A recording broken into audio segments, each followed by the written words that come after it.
여러분의 오후를 확 뒤집겠습니다. 혼란의 시대 분노하는 국민의 대변자 정봉주입니다. 최근 호주로 향하던 미 항공모함 칼빈슨 호가 한반도로 항로를 바꾸자 미국, 북한 선제 타격설, 4월 전쟁설들이 확산되고 있습니다. 과연 이 이야기들은 단순한 루머일까요? 아니면 실현 가능성이 있는 이야기일까요? 오늘 이 문제 짚어보도록 하겠습니다. 박근혜 정부 실세에서 피의자 신분으로 전락한 우병우 전 민정수석이 오늘 영장실질심사에 출석했습니다. 그간 법망을 빠져나왔던 우꾸라지란 별명을 갖고 있는 우 전 수석. 과연 이번에도 빠져나갈 수 있을까요? 오늘 이 문제 전망해 보도록 하겠습니다. 4월 11일 화요일 정봉주의 품격시대 시작합니다. 최근 인터넷에서는 미국이 4월 중 북한을 폭격할 것이라는 이야기가 나돌고 있습니다. 지난달 한미연합훈련을 마치고 호주로 갈 예정이었던 미 항공모함 칼빈슨 호가 다시 한반도 쪽으로 이동한 것을 두고 미국이 북한 선제 타격을 위해 칼빈슨 호를 재출동한 것이 아니냐는 주장이 제기되고 있는 것입니다. 그렇다면 이 주장은 얼마나 가능성이 있을까? 전문가들은 주한 미국인 탈출, 한미 연합작전과 관련된 움직임이 아직 포착되지 않았기 때문에 가능성은 낮다고 보고 있습니다. 한편 국방부도 미국 북한 폭격설, 한반도 전쟁설 등과 같은 한반도 위기설에 국민들이 현혹되지 말 것을 당부했습니다. 이번 달 북한의 6차 핵실험과 미사일 발사 가능성이 대두되면서 불거진 한반도 위기설. 그 실체는 무엇인지 지금부터 살펴보겠습니다.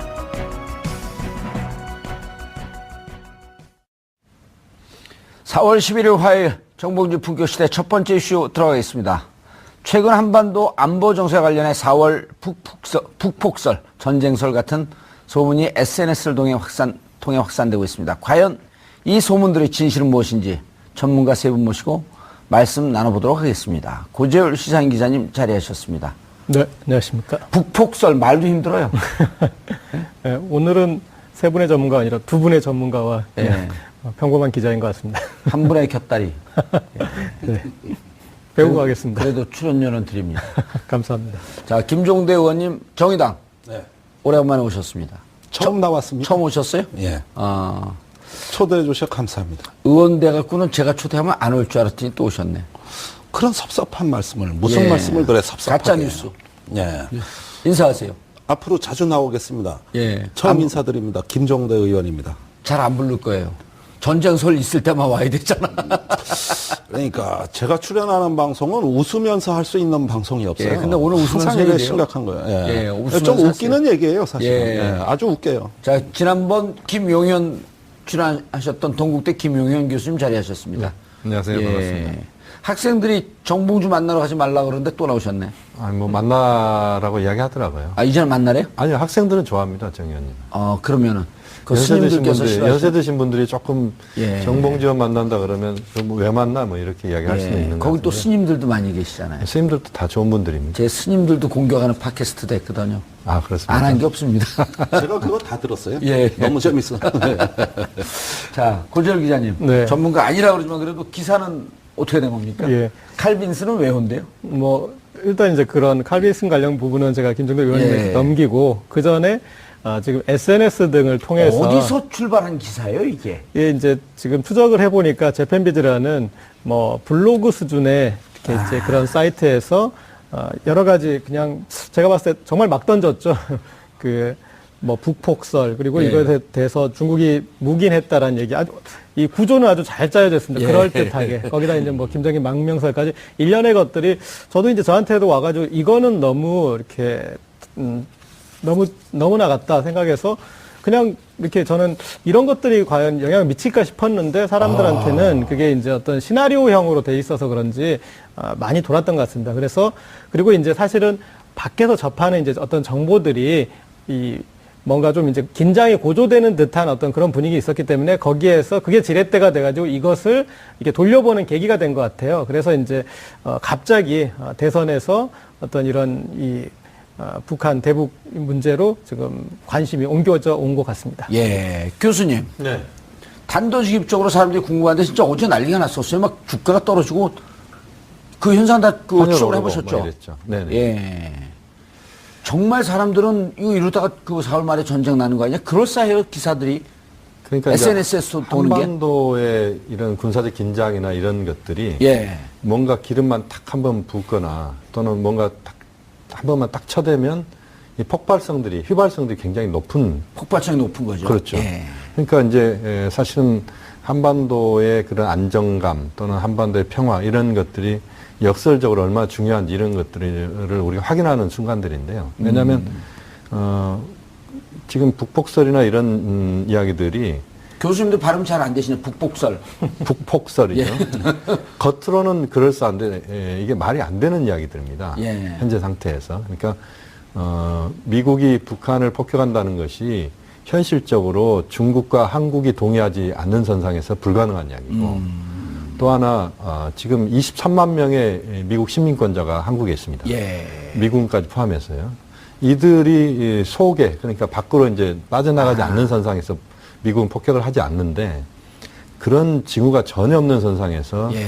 그런 폭격이 나오는 것도 문제가 있고 또 결국 트럼프 정부 입장에서도 폭격을 한다는 것은 그야말로 이제 전쟁까지 각오한다는 건데 그 상황은 어떤 상태로 이것이 튀어나갈지 모릅니다. 그런 그 여러 가지 정황으로 봤을 때 예. 북폭설 또는 한반도의 전쟁설 이것은 말로서는 그럴싸하지만 현실적으로는 거의 불가능하다. 불가능하다. 그렇게 봐야 됩니다. 예, 거의 불가능하다 아니면 불가능하다. 불가능하다. 불가능하다. 네. 김종대 의원님. 네. 그래도 요 며칠 사이에 네. 특수를 노리셨겠어요? 부른 데가 많았죠. 뭐 대부분 안 갔어요. 여기니까 왔죠. 그런데 그 사실 이 북폭설이 예. 제가 눈은 습설, 건설 이런 거 봤어요. 습기가 많은 습설, 습기가 없는 건설. 근데 북폭설이라고 하는 눈은 처음 봤어요. 그 북쪽에 눈이 많이 왔다는 뜻 같기도 해요. 아니 그런데 정말 이번에는 웃깁니다. 예, 진짜 과거에 전쟁 위기는 뭐 북한이 핵을 터뜨렸다든가, 예. ICBM 장거리 미사일을 쐈다든가 예. 뭔가 사건을 동반했다고요. 근데 이번엔 그거 없이 북폭설이 나오고 긴장이 고조됐다는 거는 좀 황당합니다. 예. 그런데 사실은 이러는 와중에서 그래도 위기 조짐이 있다고 보는 근거가 몇 가지 있어 보여요. 예. 우선 칼빈슨 항모의 너무나 비정상적인 이동입니다. 오호. 아니 이 칼빈슨호가 애리조나 모항을 출발한 게 올해 1월입니다. 예. 그래가지고 이제 칼빈슨호가 어떤 밴지는 좀 먼저 소개를 좀 해주세요. 왜냐면 우리 시청자분들 다 아는 것 같지만 잘 몰라요. 네. 예, 칼빈슨호가 너무 과소평가하지 마세요. 우리 시청자분들이요? 예. 그러면 설명하지 마시든지. 아니, 근데 그 칼빈슨 항모는 미국이 가진 항모 중에서 가장 최신형이고 무거운 니미츠급이라 그래서 원자력 항공모함이에요. 원자력 항공모함. 여기에는 원자력 항공모함에 4개의 비행 팀이 있습니다.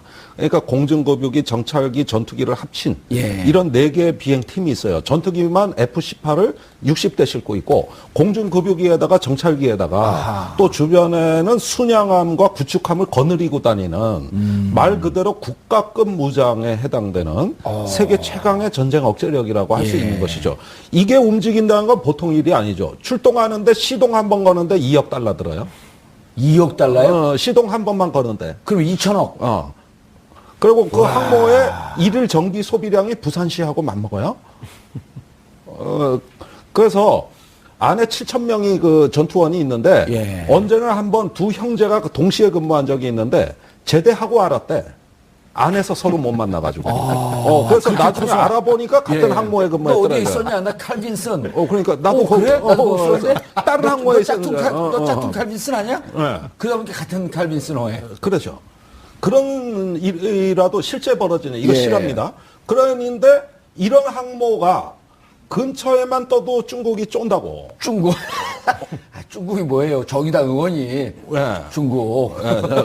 그런데 이게 1월에 애리조나 모항을 출발했어요. 미 3함대 소속이에요. 예. 여기는 7함대 관할 구역입니다. 지금 이 동북아가. 동북아시아는. 거기에는 또 다른 루즈벨트 항모라고 있어요. 예. 그런데 3함대 전략이 추가가 돼가지고 남중국해는 7함대, 이 동북아는 3함대로 이 지휘권을 나눠가지고 동시에 훈련을 하는데 이것도 사상 처음 있는 일이에요. 7함대, 3함대. 3함대. 과거에는 이런 적이 없어요. 그런데 3함대가 여기서 이제 작전 다 끝내고 1월에 이제 2월에 남중국해 훈련, 3월에 여기 동해에서 키 리졸브 훈련, 독수리 훈련. 독수리 예. 훈련 다 끝내고 예. 부산에 입항해서 좀 쉬다가 이제 호주로 또 다른 훈련을 하러 가던 중이었다고. 예. 그런데 미중 정상회담이 거의 결렬에 가까운, 적어도 북한의 문제에 대해서 이견으로 예. 결렬에 가까운 미중 정상회담이 있었고 또 그 와중에 시리아 폭격이 있었어요. 예. 그러니까 트럼프가 잔뜩 그 중국의 과시적인 행태를 하고 있던 중에 예. 이제 그 결렬된 북핵 회담에 사드 문제가 걸려 있고 하다 보니까 트럼프가 호주로 가던 애한테 칼빈 스노어에 연락을 해서 너 일로 와, 거 가지 말고 이렇게 된 거예요. 그 속사정은 아무도 모르고. 그런데 이번에 시리아 폭격을 할 때 저기 미 NSC가 그 사실을 몰랐다는 거 아니에요. 트럼프 대통령의 단독 충동적으로 해가지고 미 NSC 요원들이 예. 시리아 폭격하는 줄 몰랐대. 그 정도로 트럼프가 요즘 좌충우돌을 하고 있어요. 어허. 그래서 칼빈 스노우 저기 한반도로 빼 예. 이래가지고 갑자기 올라오는 게 됐거든요. 아닌 밤중에 날벼락이에요. 그래서 이제 그 제가 보기에는 오바마 8년간의 전략적 인내 시대가 끝났다. 예. 이건 미국이 이제 그건 끝났다 그랬어요. 그랬더니 전략적 충동의 시대가 왔다. 전략적 충동 시대가 왔다. 예, 계획이고 뭐가 없다. 자, 하나 더 질문요. 칼빈 스노우가 우리 언론에 보도되기에 참수 작전에 주로 동원됐던 이런 보도들이 나왔단 말이에요. 이게 맞는 얘기, 틀린 얘기예요. 그건 맞는 얘기입니다. 왜냐? 과거에 클린턴 대통령 시절이나 조지 부시 대통령 시절에 북한을 폭격한다 그러면 예. 영변 핵시설을 정밀 폭격한다. 예. 외과 수술적으로 폭격한다. 이런 선제 공격론이었습니다. 그렇죠. 근데 지금 그게 의미가 없어졌어요. 많은 핵물질을 생산해서 다 분산시켜 놨는데 원자로 하나 그거 때린다고 아무 의미가 없다. 아무것도 없어요. 예. 최근에 미국이 북한에 대한 선제 공격의 주된 그 주안점은 김정은 정권 제거 쪽으로 많이 이동했습니다. 참수 작전 쪽으로. 참수 작전 쪽으로. 그래서 미국의 특수부대가 키 리졸브 훈련 때 다 와 있었어요. 예. 걔들이 저 빈라덴을 제거한 부대입니다. 아하. 그래서 이런 부대들이 정권의 지휘부를 참수함으로써 예. 핵을 가졌든 말든 그 명령권자를 제거하고 그다음에 시스템을 마비시켜서 이래서 한번 북한의 핵미사일을 무력화할 수 있는 것이다. 예. 이런 패러다임으로 선제 공격론이 많이 옮겨갔다는 겁니다. 지금. 예. 빈라덴을 제거했다라고 하는 팀을 걔들이라고 부르니까 개인적으로 친한가요? 그 팀하고? 그냥 비밀스러운 애들이니까. 어? 예, 저 뭐 그것도 수없이 연습하고. 아니, 근데 무척 친해 보여요. 별로 안 친해요. 자, 김영윤 교수님. 네네. 왜냐면 이런 내용을 알아야지 우리가 그 존재 안 나는데 그래도 네. 가짜 뉴스를 만드는 사람들 무척 이제 아주 조밀하게 만들어요. 근거 있게. 네네. 근데 미중 정상회담이 거의 결렬 지경에 간 상태에서 시리아를 때렸다. 미중 정상회담에 대해서 또 소개해 주셔야죠. 미중 정상회담은 두 가지 측면을 봐야 됩니다. 예. 하나는 이번 미중 정상회담에서 결론이 난 것은 미국과 중국의 무역 역조를 해결하는 그런 차원에서 100일 계획을 그런 시행하는 그것만 하나가 이제 결론이 난 겁니다. 예. 그러니까 한편으로 보면 무역과 북핵 문제 중에서 무역에 이번에 포인트를 둔 회담이었다 이렇게 볼 수도 있고요. 또 하나는 이건 지금 알려져 있는 건 아닙니다만 북핵 문제에 대해서 합의를 보기가 너무 어려우니 예. 북핵 문제는 조금 뒤로 미루자. 다만 중국이 좀 더 적극적으로 나서서 북한을 한번 설득해봐라. 미국은 강하게 북한을 압박을 하겠다. 그래서 양동작전을 한번 펼쳐보자. 그래서 예. 이번에 보면 지금 우다웨이 중국 지금 북핵 특별대표가 지금 한국에 와 있습니다. 그렇죠. 제가 우다웨이. 오늘 만났습니다. 만나셨어요? 예, 예. 이따 좀 만난 이야기 좀 듣고 싶은데요. 예, 재밌는 얘기 많습니다. 그런가요? 김종대 의원이 가서 만나셨어요? 우리 심상정 후보를 찾아온 건데 내가 꼽사를 그렇죠. 큰 거예요. 사진에 네. 그 사진에 나왔더라고요, 그게. 네. 우다웨이하고 심상정 후보하고 만나는 장면이. 제가 그 옆에 있었어요. 그래도 그 사진이 안 나왔죠? 제가 후보가 아닌데 뭐 자꾸 그런 이상한 질문하고 조금만 더 그러십니까? 말씀 좀 예. 드려보면 예. 그래서 지금 미국은 강경, 예. 그다음에 중국은 북한을 최대한 한번 설득을 해보자. 설득을 해보자. 이런 정도로 현재는 좀 정리된 것이 아닌가. 다만 미국 입장에서는 지금 칼빈 스노우 이야기도 나왔습니다만 어쨌든 북한을 최대한 압박해서 6차 핵실험을 일단 막아야 된다. 예. 또 중국 입장에서도 6차 핵실험 막아야 된다. 그런데 중국은 우다이 대표가 아마 한국 거쳐서 평양을 갈 가능성도 좀 있다고 보는데요. 그래서 이번 미중 정상회담에서 트럼프는 이런 생각을 하더라. 그러니 니들도 좀 자제해라.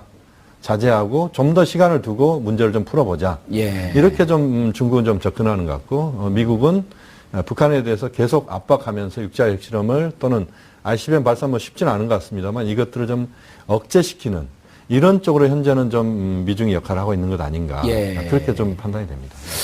교수님, 그런데 2월에 그 미사일 실험할 때 2월이 김정일 생일이 있지 않았었습니까? 2월 16일이었습니다. 2월 16일이었잖아요. 그리고 그 역사적으로 보면, 전례를 보면 네. 그 중요한 국경일이란 말이에요. 북한에서 보기에는. 그렇죠. 김일성 생일이 2월 16일 앞두고 역대 계속 보면은 그 미사일 실험을 했단 말이에요. 네. 그리고 그때도 1월서부터 미사일 실험하겠다고 계속 예고를 했었고. 네네. 이번은 또 4월 15일이 김일성 생일인데 네. 그 앞두고 미사일 실험한다고 또 예고를 하지 않았습니까? 지금 이제 예고를 정확하게 했다 이렇게 보기보다는요. 예. 이번 신년사에서부터 이제 김정은 위원장이 대륙간 탄도미사일 능력을 지금 북한이 확보하고 있다 이런 이야기를 좀 예. 했었습니다. 그러니까 북한 내부적으로 어쨌든 김일성 생일을 앞두고 축포 성격의 내부 결속용으로서 어떤 육차 핵실험 가능성도 있죠. 대체적으로 해왔잖아요. 예, 그렇게. 그렇습니다. 예. 다만 이제 문제는 뭐냐면 워낙 지금 상황은 지금 김정도 의원 잘 설명하셨습니다만 여러 가지 지금 북한으로서는 상당한 위기의식을 좀 느낄 수 있는 그런 여러 정황들이 지금 발생하고 있고 예. 미국이 또 압박을 가하고 있고 아하. 중국은 또 대화를 또 좀 더 해야 되는 그런 끌어내고 이야기를 있고. 하고 있고 예. 이런 상황에서 북한이 행동을 해버리면 중국도 좀 멀쑥해지고 중국 입장도 좀 체면이 안 서는 거죠. 예. 그러니까 미국의 페이스대로 또 끌려갈 수도 있고 이런 차원에서 본다면 북한도 상당히 지금은 심사숙고하고 있는 건 아닌가. 심사숙고하는 상황이다. 네. 예. 근데 저는 뭐 이제 군사적으로 혹은 이제 외교적으로는 잘 모르겠는데 좀 정치 경제적으로 보자면 이 칼빈슨함의 항로를 돌린 것이 상당히 좀 효과를 보고 있는 것이 아닌가라는 그런 생각이 듭니다. 그러니까 일단은 지금 이제 불과 얼마 전까지 우리 한국 입장에서는 사드 배치가 관건이고 대선 후보들도 사드 배치에 대해서 갈리고 그랬었는데 이제 칼빈슨함 돌려주고 그런 이 북폭 위기나 이런 게 나오면서 갑자기 이제 주자들이 사드에 대해서 이제 지금 문재인 후보도 입장이 좀 바뀌지 않았습니까? 그러니까 이렇게 그러면서 교통 정리가 일거에 지금 안철수 후보는 그 전에 됐었고, 그러니까 사드 배치는 이제 어떤 이제 국민 정서 이런 위기 상황에서 이제 논외가 돼버리는 그런 상황으로 완전 국면 전환이 되어버렸고 고정적으로 결정된 상황. 네. 그리고 중국하고도 그러니까 사드를 두고 사실은 이제 북한과의 역할 문제가 아니라 사드를 두고 이렇게 갈등이 있는 그런 국면인데 지금 이렇게 돌려지고 오히려 중국 우다웨이가 북한에 이제 평양에 간다라는 얘기도 나오면서 어떤 이제 중국이 중간자적 역할을 하는 어떤 그런 형태로 지금 이제 바뀌고 있고 예. 그리고 지금 북한 입장에서는 계속 지금 이제 기싸움은 하고 있지만 만약에 이 4월 15일을 넘어가는 동안에 실험이 없다면 그러면 미국에 의해서 실험을 안 한 것처럼 되어버리는 이제 그런 그 효과도 또 있을 것 같아서 그래서 지금 전체적으로 봤을 때는 이 협상 이제 이 트럼프가 다른 건 몰라도 협상은 잘한다라는 이제 그런 얘기를 했지 않습니까? 예, 그런데 칭찬하면 더 잘할 것 같아요. 현재 국면에서는 예. 이상하게 어떤 그 미국의 어떤 그 강경 노선 그리고 트럼프가 가지는 그런 어떤 그 즉흥성 그다음 시리아 이런 요소가 있어가지고 트럼프 페이스로 가는 것 아닌가라고 좀 그렇게도 보이기도 하거든요. 알겠습니다. 언론에서도요, 이제 비정상의 정상. 트럼프의 그 예측하지 못하는 것이 하나의 정상 매뉴얼화되어 있다라고 하는 평가하는 게 이제 방금 얘기했던 그런 거고요. 그리고 오늘 지금 이제 지금 또 보도가 나온 건 뭐냐면 보통 이제까지 예방 타격설, 선제 타격설 이런 얘기가 있었는데 아까도 이제 참수작전 쪽으로 옮겨왔다고 했는데 지금 또 보도는 뭐라고 나오냐면 미사일 발사 실험을 하게 되면 미사일 격추를 할 준비가 있다. 또 한 발 또 물러서는 듯한 모습이에요. 어떻게 봐야 됩니까? 자, 북한이 장거리 미사일을 발사할 조짐이 있을 때 예. 미국은 항상 요격을 할 수 있다. 예. 이렇게 했고 가까운 일본의 아베 총리 같은 경우는 자위대에 미사일 격파 준비를 하라는 지시를 내렸다. 이렇게 해서 그러면 진짜 북한이 장거리 미사일 발사할 때 동해 한미일의 이지스함이 새까맣게 몰려와 가지고 한 방 발사하면은 요격하는가 보다. 이런 느낌을 많이 줬는데 예. 막상 발표할 때는 싹 사라지고 아하.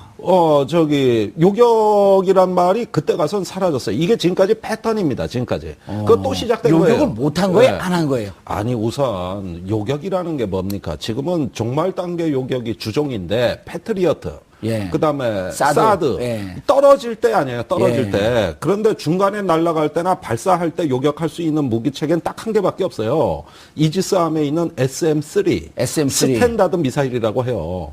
근데 이거 아직 개발이 다 안 끝났거든. 아, 그러니까 요격한다고 같이 쐈다가 요격도 못하고 진짜 스타일 구길 수가 있겠다. 스타일 구길 수 있는 거예요. 예. 그리고 북한도 또 교묘하게 쏴요. 일부러 이제 상대방의 영공을 피한다든가, 예, 이렇게 하면서 굉장히 고도나 이런 거를 조정해가지고 일견 예. 주변국의 군사적 대응이 바로 안 나올 수 있도록 또 교묘하게 조정을 묘하게 한다고. 피해서. 어허. 그러니까 자 우선 쏘는 방향이 남쪽인지 북쪽인지 동쪽인지 뭐 서쪽은 아니겠지 중국이니까 이걸 모르는 상황에서 어떻게 요격합니까? 어디로? 그렇다고 또 요격하라고 미리 알려줄 수도 없잖아요. 그러니까 나 30분 있으면 쏠 테니까 그때 요격해. 이럴까? 예. 북한이? 아니잖아요. 예. 그러다 보니까 지금까지 장거리 미사일을 쏠 때 항상 요격한다는 이야기는 했어요. 그러나 실제 요격된 적은 없어요. 요격 미사일도 완성 단계가 아니고. 네. 예. 그러면 지금 저게 왜 돌아섰는지는 아무도 알 수가 없는 거죠. 그러니까 이게 트럼프 대통령의 말 한마디였습니다. 예. 이건 군부가 건의했을 리는 없어요. 자기 계획이 있단 말이죠. 군부는. 예. 그 다음에 호주는 매우 중요한 미국의 핵심 축입니다. 동맹의 핵심 축이에요. 아시아에서 두 나라를 꼽으라면 호주하고 일본이에요. 예. 나머지는 핵심 축은 아니란 말이에요. 어허. 그러면 1년에 연례 합동훈련을 하러 호주로 가는 건데 예. 이 계획을 거의 무력화하면서까지 한반도로 왔다? 이걸 군부가 건의했을 리는 없습니다. 비상사태가 아닌 이상 그건 없는 거예요. 이거는 대통령의 의지입니다. 예. 대통령이 결심한 거예요. 시리아 폭격도 똑같은 겁니다. 알겠습니다. 교수님. 네. 만약에 지금 무슨 의도가 있는지는 모르지만 칼빈슨 호가 이렇게 선회를 했다고 한다면 네. 정상적인 사고를 하는 대통령이라고 한다면 뭔가 위기 상황을 만들려고 하는 거 아니냐? 네. 이렇게 판단할 수 있는 거 아닌가요? 그런데 또 미국은 어떤 이야기를 했냐면 예. 김정일을 제거할 생각은 없다 이런 이야기도 했습니다. 김정은. 김정은을. 네, 김정일은 미리 네, 그렇죠. 그 셀프 네네. 제거가 네네네. 됐고요. 김정은을 그 권좌에서 내릴 생각은 없다 이런 이야기를 했거든요. 그러니까 이번에 칼빈스노 같은 경우는 예. 칼빈스노가 직접 북한을 타격을 하는 그런 실질적인 행동을 한다기보다는 어쨌든 가장 위압적인 수단으로 이제 김정주 의원 말씀하신 것처럼 가장 위압적으로 그러니까 칼빈슨 항모 이 한 대가 중요한 게 한 척이 중요한 게 아니고 거기에 달라붙어 있는 순양함 그다음에 또 구축함 그다음에 또 핵 잠수함이 또 거기에 결합이 됩니다. 아, 그래요? 그렇습니다. 그래서 항모 전단입니다. 그 전단이거든요. 예, 전단이 움직이는 거예요. 그 한 개 전단이 웬만한 국가의 군사력을 넘는다는 거예요. 그리고 아까 김종대 의원님이 네. 일개 구구의 군사력과 맞먹는 그렇게 말씀하셨단 그러니까 말이에요. 항공모함 한 척이 문제가 아니고 주변에 붙어 있는 그러니까 항공모함이 우리가 이제 화면에서 보면 칼빈스노가 쫙 그 순항을 하면 예. 옆에 보면은 한 4-5척의 큰 함정들이 쭉 따라가는 게 보일 겁니다. 그게 이제 한 개의 항모 전단이거든요. 이른바 이제 붙어먹는 친구들이 좀 있네요, 거기. 그렇죠. 항공모함을 보호하기도 해야 되고 예. 또 항공모함은 사실 방어 능력도 없고 그래서 그래요? 주변에 구축함이 필요한 거예요. 방어 능력도 없고 공격 능력도 없어요. 항공모함은 함재기를 띄워서 예. 함재기가 폭격하거나 이런 능력이지. 묘하네요. 그러니까 칼빈슨 호를 트는 게 정말 이례적인데 그렇죠. 또 김정은을 타격하거나 끌어내릴 이런 계획은 없다? 네네. 그럼 뭐라는 거예요, 도대체? 그래서 항상 나오는 말이 모든 옵션을 고려한다. 군사적 대책부터 외교적 대책까지. 근데 모든 걸 다 하겠다는 얘기는 아무것도 안 하겠다는 얘기처럼 들리기도 하고. 그 다음에 이게 뭔지 모르는 거예요. 역설적으로 지금 한반도 정세에서 변수는 트럼프 대통령입니다. 김정은의 행동은 오히려 예측이 용이한 측면이 있어요.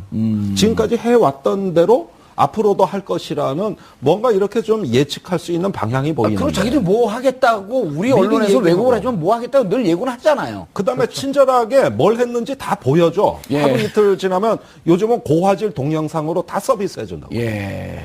그러니까 예측이 오히려 북한은 좀 쉬운 측면이 있어요. 그런데 미국은 잘 예측하기가 어렵습니다. 그러니까 오바마의 대북 정책은 실패했다. 그러면 다른 걸 뭘 하겠다는 예. 얘기인데 그게 이제 외교적인 것부터 군사적인 것까지 다 있는 거거든요. 예. 자, 우다웨이는 지금 현재 왜 와 있죠?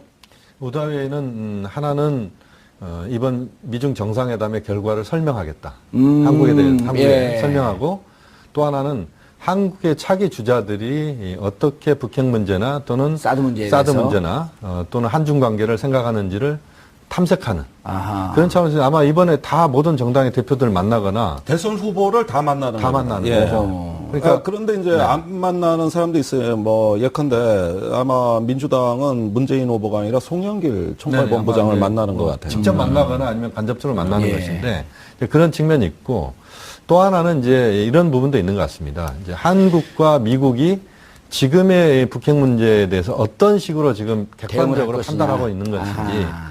이 대응 그런 가능성들을 갖고 북한에 가거나 또는 예. 북쪽에도 전달하고 또는 시진핑 지도부에도 전달해서 중국이 판단할 수 있는 그런 근거들을 정확하게 좀 찾겠다.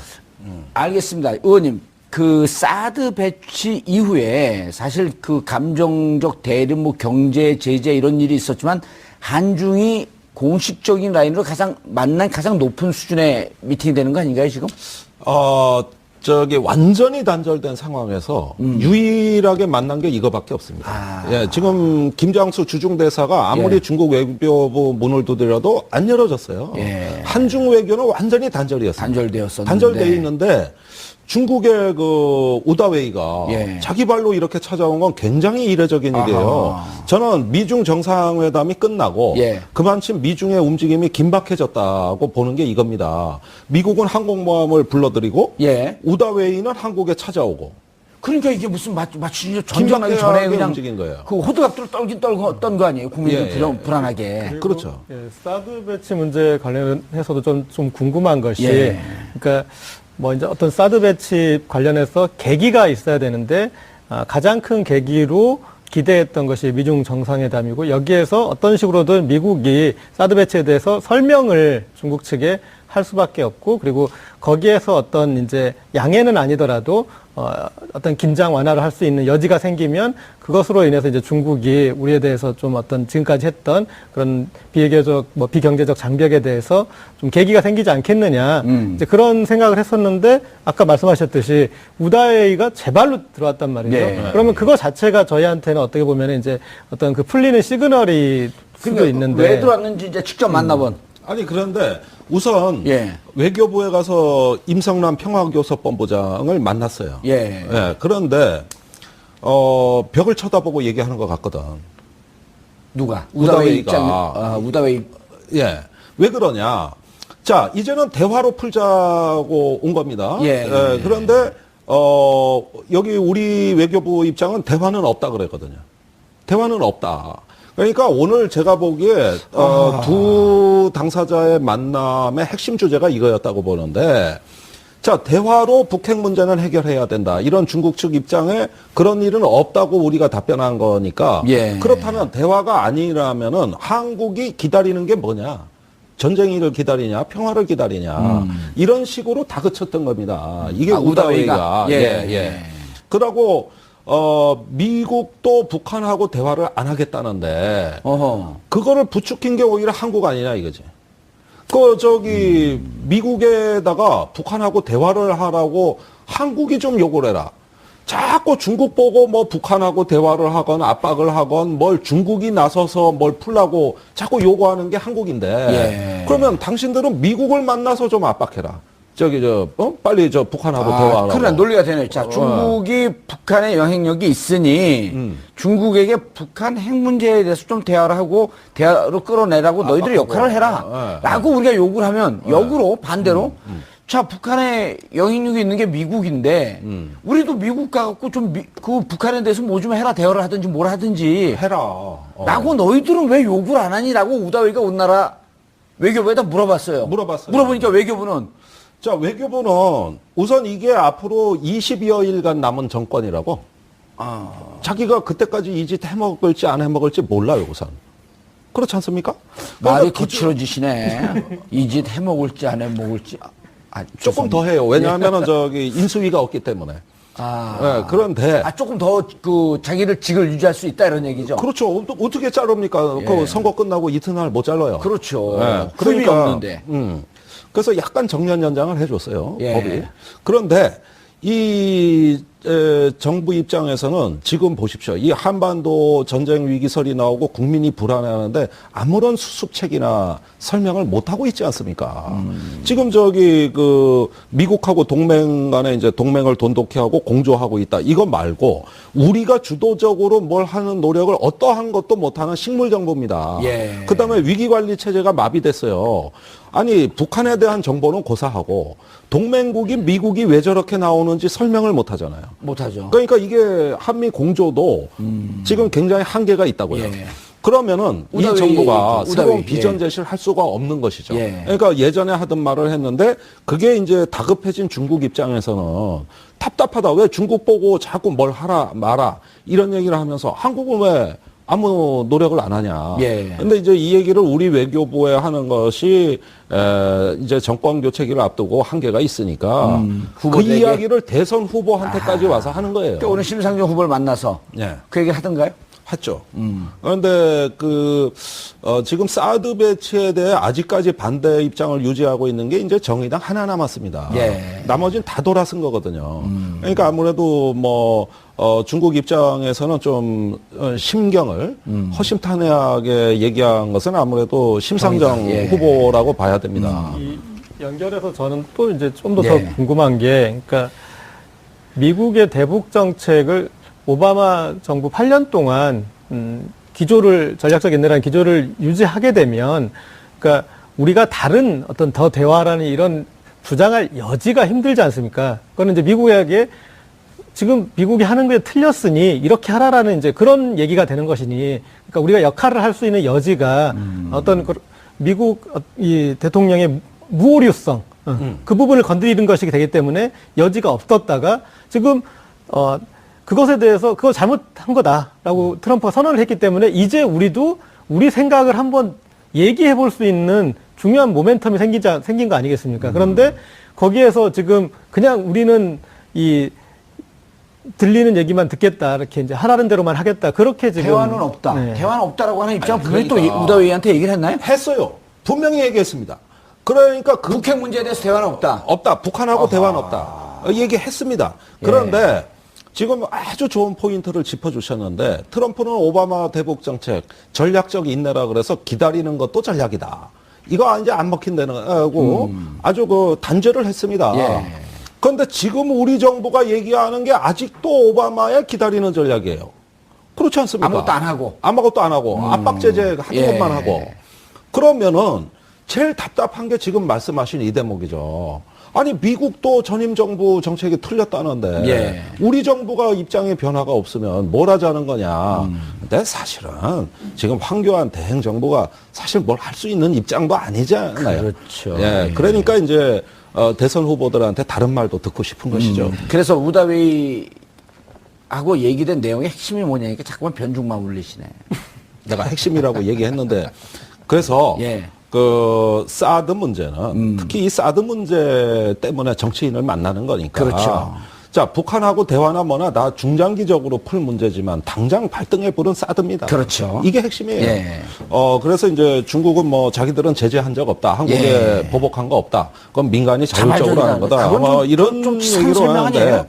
예, 그런데 제가 그 3월에 중국에 가서 한 얘기에 이어서 예. 이거는 반드시 중국의 치졸함으로 비춰지지 않게 지금 즉시 중국 정부가 개입해서 아니 사드를 결정한 거는 외교안보 당국자하고 저 보수 정당이 한 건데 피해는 우리 중소상인들 그다음에 우리 국민들. 연예인들 예.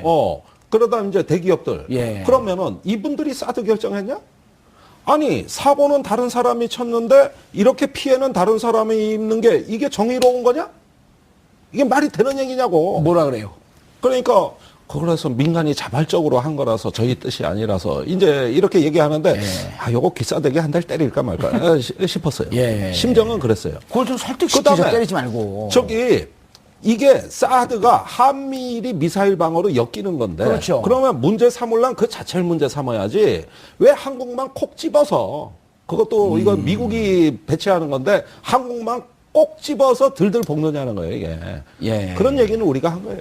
알겠습니다. 김영현 교수님. 네네. 자, 이제 우다위 방문해서 북한, 중국과 미국의 정상회담 결과를 이제 설명을 했는데, 앞으로의 방향에 대해서 중국과 미국이 북한 문제에 대해서 어떤 대책으로 나가겠다라고 하는 가닥은 좀 잡은 거예요?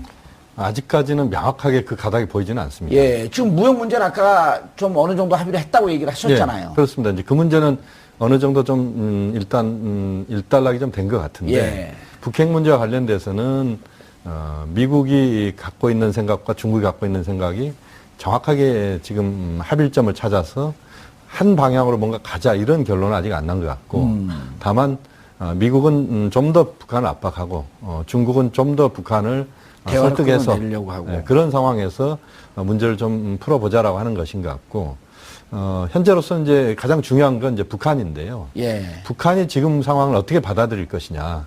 한편으로는 이 정도로 그 미국과 중국이 협력적인 어떤 대북 그 정책을 단일한 정책을 못 만들었다면 북한으로서는 여전히 국제사회를 향해서 미국을 향해서 자신의 행동을 할 수도 있다. 이렇게 한편 나갈 수도 있는 것이고 예. 또 하나는 미국, 중국이 지금 합의한 것이 어느 수준에서 합의됐는지를 모르겠으니 좀 더 상황을 좀 더 지켜보면서 앞으로 문제를 또 북한이 또 만들어 가보자.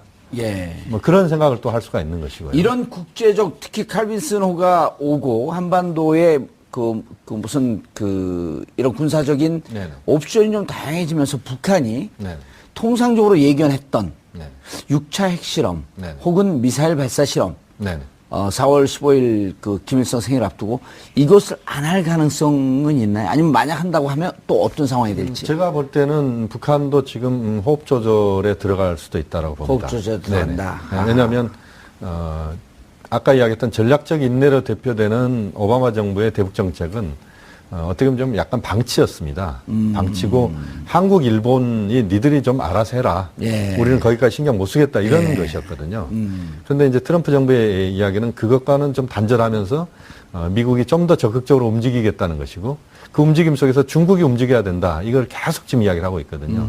이런 흐름은 북한이 그동안 경험했던 8년과는 좀 다른 겁니다. 예. 그렇기 때문에 북한으로서도 좀 더 신중하게 좀 보자. 신중하게 좀 왜냐하면 보자. 6차 실험을 했을 때 하는 것까지는 좋은데 하고 난 다음에 후폭풍이 예. 어느 정도까지 올 것이냐에 대해서 북한은 지금 그것에 대한 또 주판을 튕기고 있을 겁니다. 알겠습니다. 교수님, 만약에 4월 15일 앞두고 미사일 발사 실험을 해요. 뭐 축보의 성격이든 진짜 실험의 성격이든. 그러면은 미국이 취할 수 있는 옵션, 즉 한반도에서의 이 군사적 긴장 상태가 더 고조될까요? 우선은 2013년의 전쟁 위기와 같은 양상의 무력 시위, 그 다음에 이제 중국의 기업을 제재하는 세컨더리 보이콧, 그 다음에 북한의 원유 수출을 사실상 봉쇄할 수 있는 특단의 어떤 그 경제 제재 압박, 이런 것들이 순차적으로 이어질 거라고 보고요. 예. 적어도 다음 대통령 1년간은 아주 파국적인 양상에서 벗어나지 못할 것이다. 직접적인 뭐 군사적 행동으로 갈 가능성은 그거는 저는 회의적입니다. 없다. 아니 회의적이라니까. 없다. 아니 회의적- 그렇게 얘기하면 아니, 회의적이라는 게 잘 이해 못 이 하겠어요. 세상에 확실한 건 없는 거예요. 예. 그러나 가능성은 적어요. 가능성은 적다. 네, 적은 겁니다. 예, 가능성 한 1% 미만. 아니 그걸 또 너무 그렇게 콕 집어서 그러면 내가 잘못하는데 왜냐면 사람들이 전쟁 날까 하는 불안감 때문에. 예. 예. 그러나 이제 이게 정성적으로 봐야 되지만은 예. 우리가 국제 정치에서 확실한 건 없습니다. 정답이란 건 없는 거예요. 그러나 지금 미국이 그런 어떤 대규모 군사 행동을 할 수 있는 처지가 못 돼요. 그러나 다른 옵션들이 남아 있으니까 그걸 먼저 사용해 보겠지. 다른 자산과 옵션을 활용해 보고 예. 극단적인 상황은 그 다음 얘기잖아요. 극단적인 상황은 아직은 미국이 쓸 수 있는 옵션을 안 쓰고 남아 있다. 있으니까. 아하. 예, 남아 있으니까. 다 쓰고 난 다음 마지막 쓸 수 있는 게 예. 군사적인 조치일 텐데 아직 쓸 수 있는 옵션들은 좀 남아 남아 있다. 있다. 예. 그래서 전쟁의 가능성은 예. 좀 희박하다. 뭐 당연한 얘기를 그렇게 예. 불안해요. 많이들 불안해한다니까. 제 친구가 오늘 이제 SNS 문자를 통해서 저한테 예. 전쟁이 일어나느냐? 그래서 저는 이제 전쟁이 일어날 가능성 없다. 그렇게 했더니 자기는 지리산으로 좀 들어가려고 그랬다. 예. 그래서 제가 지리산 들어가도 지금은 전쟁이 일어나도 다 죽을 수도 있고 그렇기 때문에 지리산까지 굳이 갈 이유도 없지만 예. 지금 전쟁 분위기는 일부에서 지금 분위기를 만드는 측면이 예. 있는 것 같다. 그래서 실제는 전쟁 가능성은 없다. 예. 그렇게 이야기를 했는데요. 역시 이제 뭐 김종대 의원은 지금 이제 뭐 그 가능성이 희박하다라고 말씀하셨지만 예. 실제 한반도에서 전쟁으로 문제를 풀려고 했었더라면 진작 풀었습니다. 알겠습니다. 94년도에도 그랬고 지금 북핵 문제가 불거진 게 91년도부터니까 20한 6년 정도인데 그렇게 보면 전쟁 가능성은 현재로서는 또 앞으로도 그 가능성은 좀 없다고 예. 봅니다. 그러나 방심하지 않는 자세도 중요해요. 물론 예. 안보는 또 튼튼해야 만에 하나라는 것도 생각을 해야 되는 것이고 그런 어떤 그 의외성이 예. 항상 인류의 어떤 역사에서 알겠습니다. 항상 있었으니까. 알겠습니다. 예. 자, 김용현 교수님과 김종대 의원님 두 분의 전문가를 모시고 들은 말씀은 전쟁의 가능성은 없지만 항상 안보 태세에 대해서 대비는 해야 한다. 그런데 혹시 들은 생각은 이러한 전쟁 상황, 한반도 위기 상황이 5월 9일 대선을 앞둔 이 시점에 누군가가 의도적으로 만든 것은 아닌가 하는 이런 의혹도 한번은 가져보게 됩니다.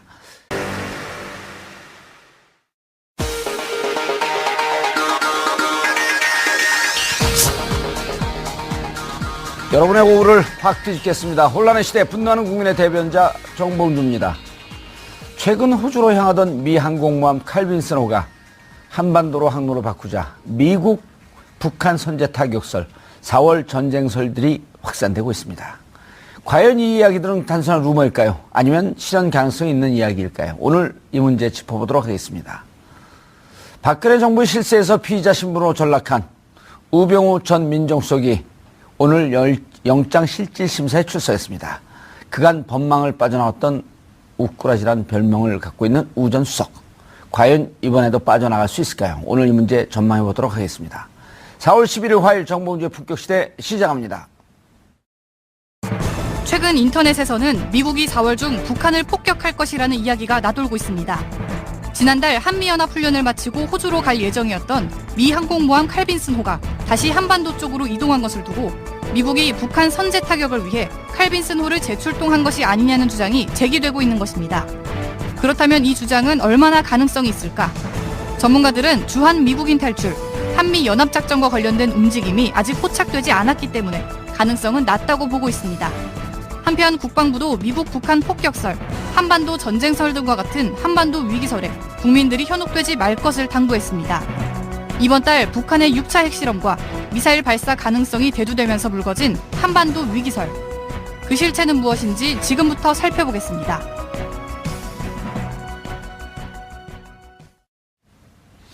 (4월 11일) 화요일 정봉주 품격시대 첫 번째 이슈 들어가겠습니다.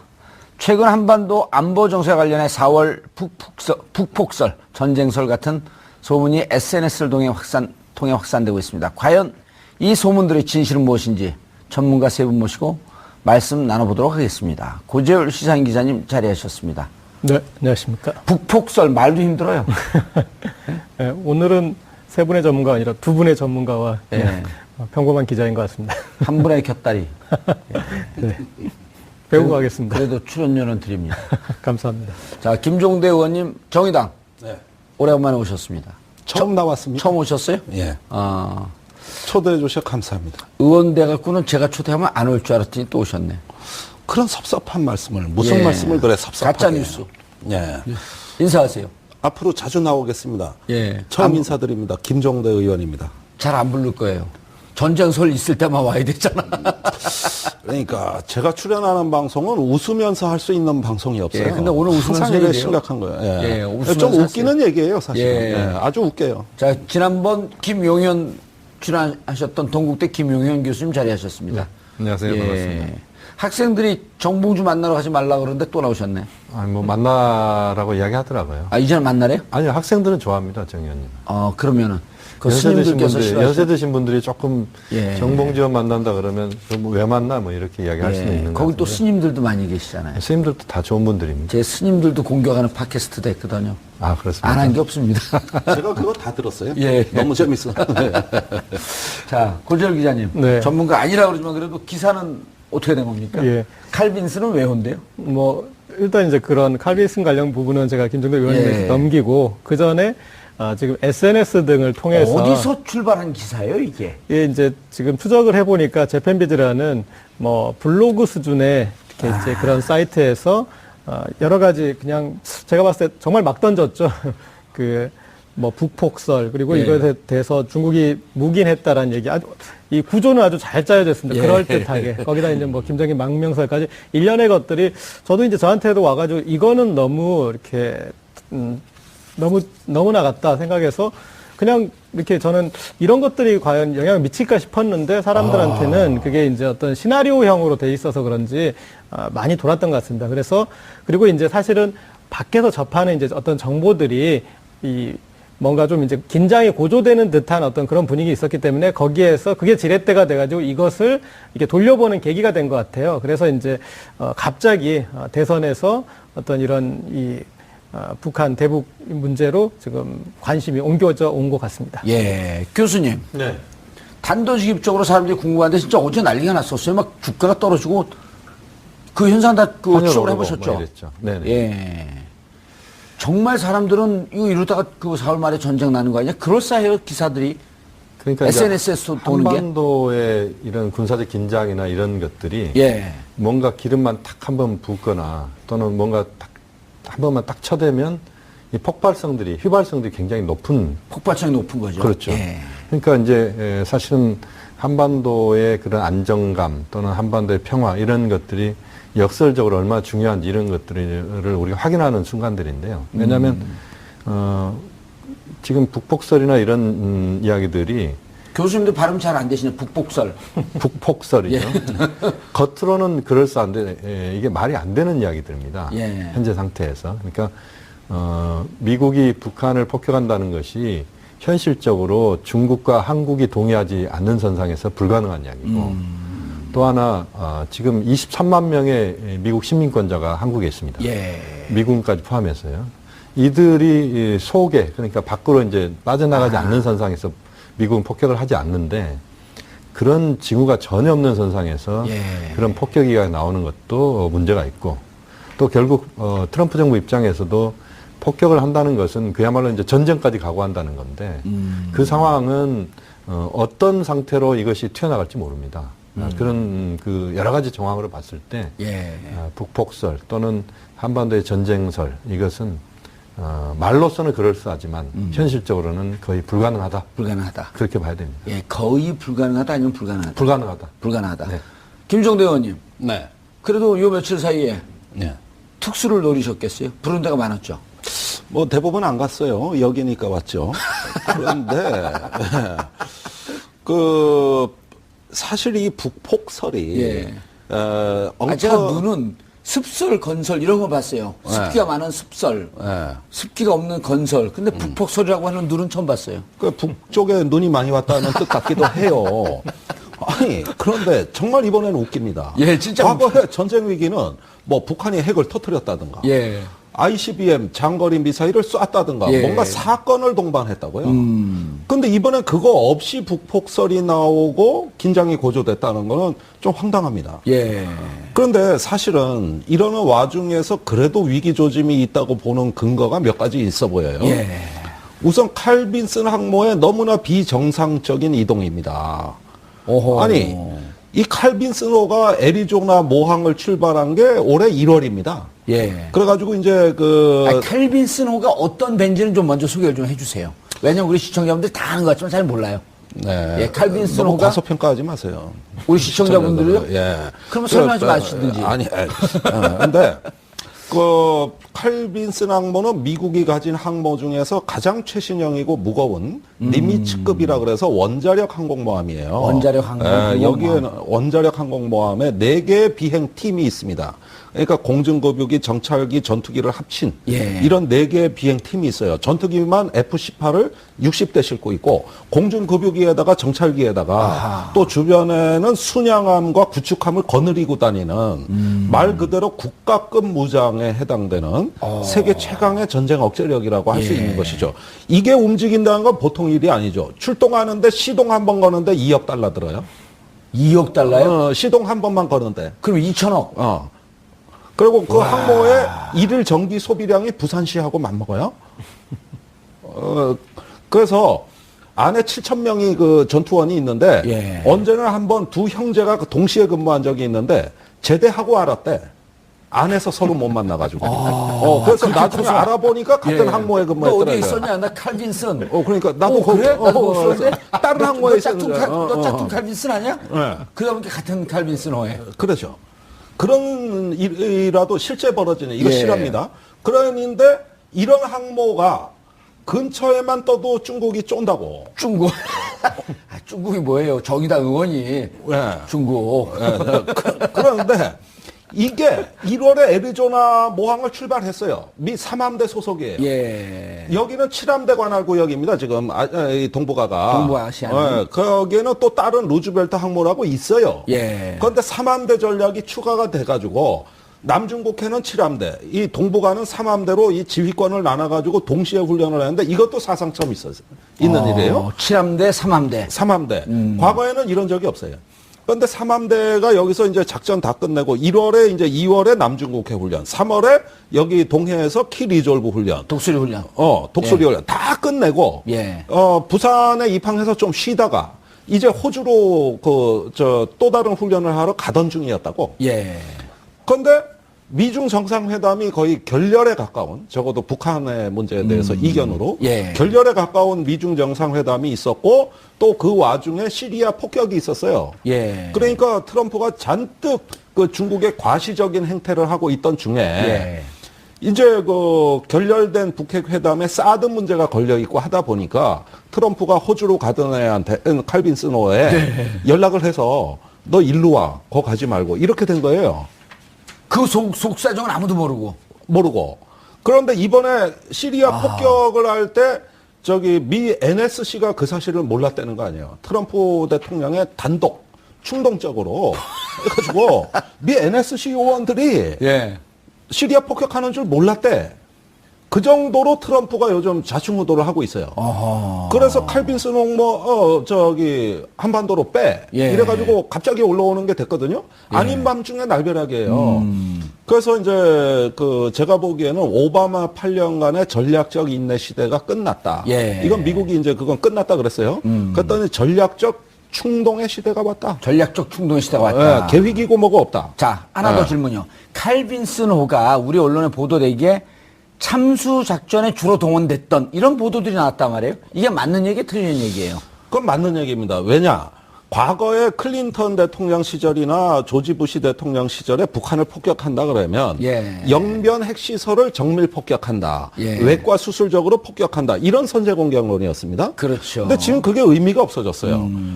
많은 핵물질을 생산해서 다 분산시켜 놨는데 원자로 하나 그거 때린다고 아무 의미가 없다. 아무것도 없어요. 예. 최근에 미국이 북한에 대한 선제 공격의 주된 주안점은 김정은 정권 제거 쪽으로 많이 이동했습니다. 참수 작전 쪽으로. 참수 작전 쪽으로. 그래서 미국의 특수부대가 키 리졸브 훈련 때 다 와 있었어요. 예. 걔들이 빈라덴을 제거한 부대입니다. 아하. 그래서 이런 부대들이 정권의 지휘부를 참수함으로써 예. 핵을 가졌든 말든 그 명령권자를 제거하고 그다음에 시스템을 마비시켜서 이래서 한번 북한의 핵미사일을 무력화할 수 있는 것이다. 예. 이런 패러다임으로 선제 공격론이 많이 옮겨갔다는 겁니다. 지금. 예. 빈라덴을 제거했다라고 하는 팀을 걔들이라고 부르니까 개인적으로 친한가요? 그 팀하고? 그냥 비밀스러운 애들이니까. 예, 그것도 수없이 연습하고. 아니, 근데 무척 친해 보여요. 별로 안 친해요. 자, 김영윤 교수님. 네네. 왜냐면 이런 내용을 알아야지 우리가, 그 존재 안 나는데 그래도 네. 가짜 뉴스를 만드는 사람들 무척 이제 아주 조밀하게 만들어요. 근거 있게. 네네. 근데 미중 정상회담이 거의 결렬 지경에 간 상태에서 시리아를 때렸다. 미중 정상회담에 대해서 또 소개해 주셔야죠. 미중 정상회담은 두 가지 측면을 봐야 됩니다. 예. 하나는 이번 미중 정상회담에서 결론이 난 것은 미국과 중국의 무역 역조를 해결하는 그런 차원에서 100일 계획을 그런 시행하는 그것만 하나가 이제 결론이 난 겁니다. 예. 한편으로 보면 무역과 북핵 문제 중에서 무역에 이번에 포인트를 둔 회담이었다 이렇게 볼 수도 있고요. 또 하나는 이건 지금 알려져 있는 건 아닙니다만 북핵 문제에 대해서 합의를 보기가 너무 어려우니 예. 북핵 문제는 조금 뒤로 미루자. 다만 중국이 좀 더 적극적으로 나서서 북한을 한번 설득해봐라. 미국은 강하게 북한을 압박을 하겠다. 그래서 양동작전을 한번 펼쳐보자. 그래서 예. 이번에 보면 지금 우다웨이 중국 지금 북핵 특별대표가 지금 한국에 와 있습니다. 그렇죠. 제가 우다웨이. 오늘 만났습니다. 아, 만나셨어요? 예, 아, 예, 예. 예. 이따 좀 만난 이야기 좀 듣고 싶은데요. 예, 재밌는 얘기 많습니다. 예. 아, 그런가요? 김종대 의원이 가서 만나셨어요? 우리 심상정 후보를 찾아온 건데 내가 꼽사를 그렇죠. 끈 거예요. 사진에 예, 예. 네. 그 사진에 나왔더라고요, 그게. 네. 우다웨이하고 심상정 후보하고 만나는 장면이. 제가 그 옆에 있었어요. 그래도 그 사진이 안 나왔죠? 제가 후보가 아닌데 뭐 자꾸 그런 이상한 질문하고 조금만 더 그러십니까? 말씀 좀 예. 드려보면 예. 그래서 지금 미국은 강경, 예. 그다음에 중국은 북한을 최대한 한번 설득을 해보자. 설득을 해보자. 이런 정도로 현재는 좀 정리된 것이 아닌가. 다만 미국 입장에서는 지금 칼빈 스노 이야기도 나왔습니다만 어쨌든 북한을 최대한 압박해서 6차 핵실험을 일단 막아야 된다.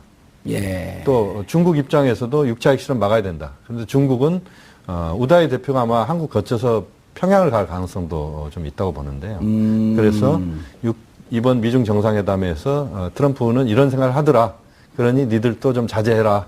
자제하고 좀 더 시간을 두고 문제를 좀 풀어보자. 예. 이렇게 좀 중국은 좀 접근하는 것 같고 미국은 북한에 대해서 계속 압박하면서 6차 핵실험을 또는 ICBM 발사 뭐 쉽지는 않은 것 같습니다만 이것들을 좀 억제시키는 이런 쪽으로 현재는 좀 미중이 역할을 하고 있는 것 아닌가. 예. 그렇게 좀 판단이 됩니다.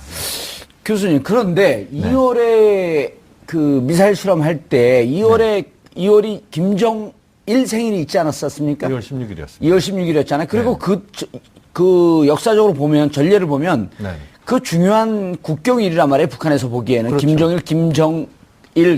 김일성 생일이 2월 16일 앞두고 역대 계속 보면은 그 미사일 실험을 했단 말이에요. 네. 그리고 그때도 1월서부터 미사일 실험하겠다고 계속 예고를 했었고. 네네. 이번은 또 4월 15일이 김일성 생일인데 네. 그 앞두고 미사일 실험한다고 또 예고를 하지 않았습니까?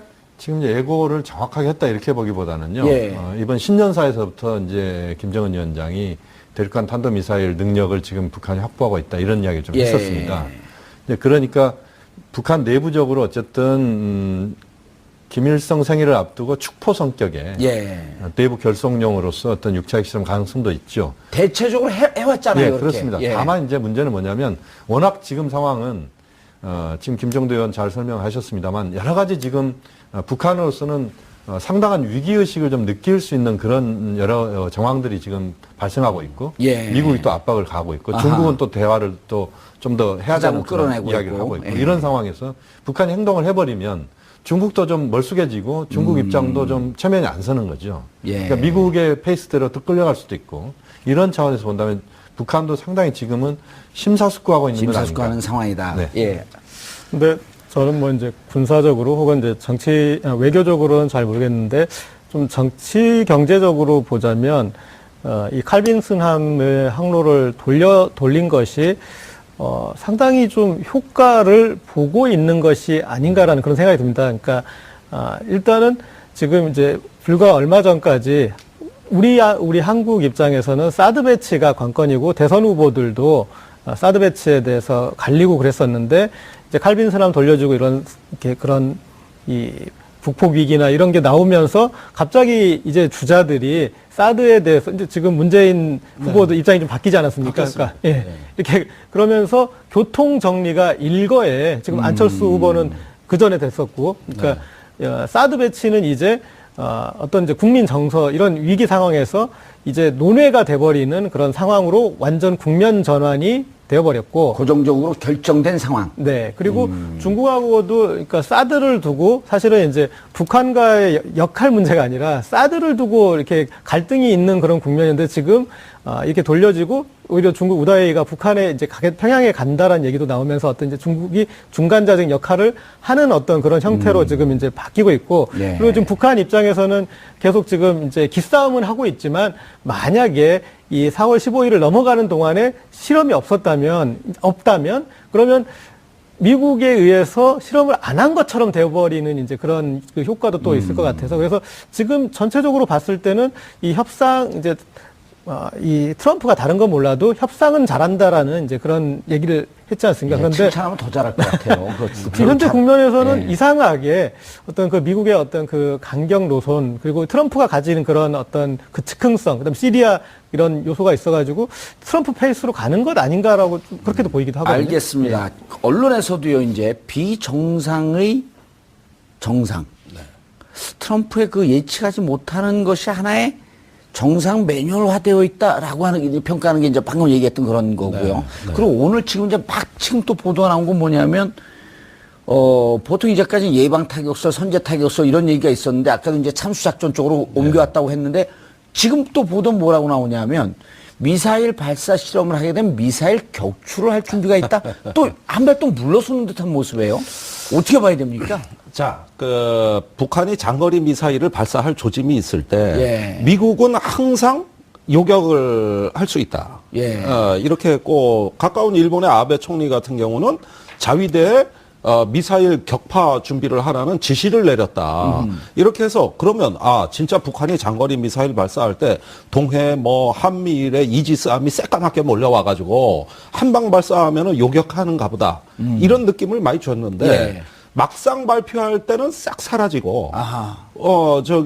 요격이란 말이 그때 가선 사라졌어요. 이게 지금까지 패턴입니다, 지금까지. 그거 또 시작된 거예요. 요격을 못한 거예요? 네. 안 한 거예요? 아니, 우선, 요격이라는 게 뭡니까? 지금은 종말 단계 요격이 주종인데, 패트리어트.